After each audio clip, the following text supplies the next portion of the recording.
In Yiddish we have the word Herren, which means to hear, der Herren, which means to realize.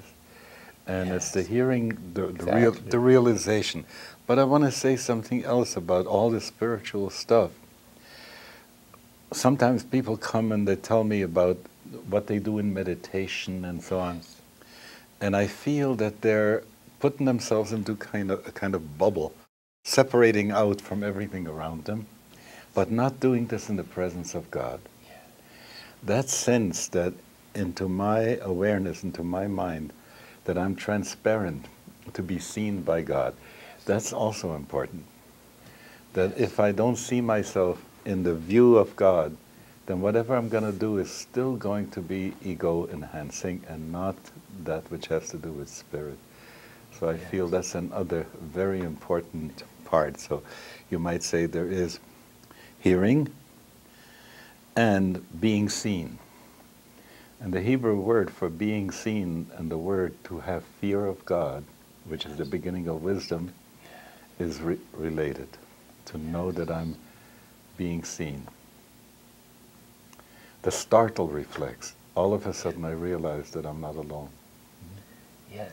Well, there's one other aspect of listening that's kind of important. And it's suggested in St. John's of the Cross's description of contemplation, in which he says contemplation is total receptivity. Well, in listening, what are you doing? Nothing. You're totally attentive so that you don't miss a word or a note of the music. So it's to be totally present and open. So openness, it seems to me, is another key word for contemplation. That's why we call the book Open Mind, Open Heart. Mm-hmm. But there's this distinction in the Spanish. Total receptivity doesn't mean passivity. It means an attitude of welcoming receptivity, which is quite a difference. So it's like a little bird in the spring who's waiting to get the worm from mother. The bird is practically 50% beak, so the mouth is wide open. So it's the opening of the spiritual will, the mouth of the soul, to receive the whole of the message, which is basically, in God's case, the gift of the divine nature itself through grace. So to be hungry for that experience is to listen at the deepest level. So hunger, longing, darkness of the usual ways we expected to find happiness, desert, suggesting the singleness of purpose, solitude, all of these words are just different facets of the same reality, which is possible to articulate. But listening is a key word, and in that story of the transfiguration of Christ, there's about 12 key words in that piece that all sort of point to the different aspects. Like they go up a mountain, solitude. There's a dark cloud that resonates with Moses and the Israelites' trip through the desert. There's the voice, so they were listening, and then there's the message out of the cloud. This is my beloved son, listen to him. So it's deep listening is perhaps not just listening, but deep listening.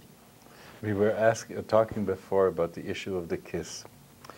I can imagine a person being so passive that they don't respond to the kiss. That would be the wrong way to do it. Yeah?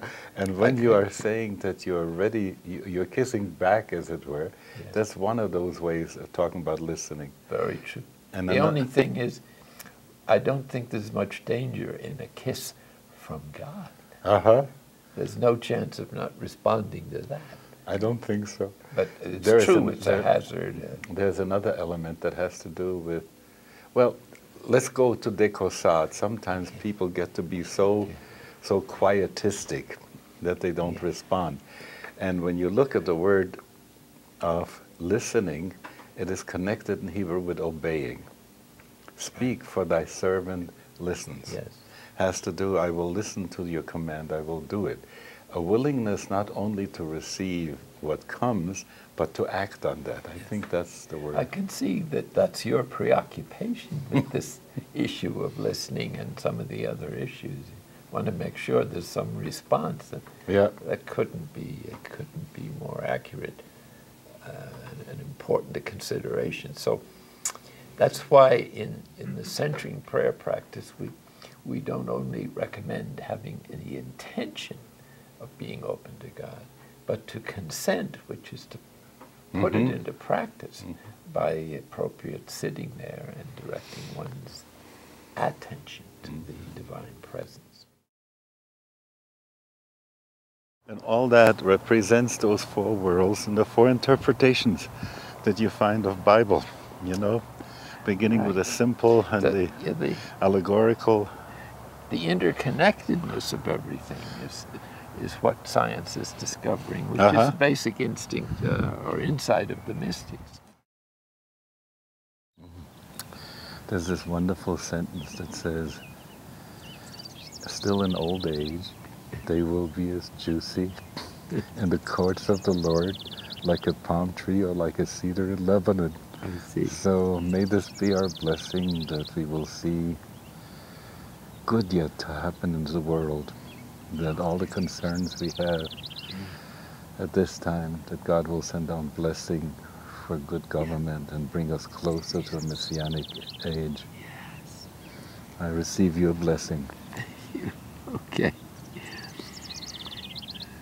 May the Spirit of God pour His love into your heart and mind and spirit,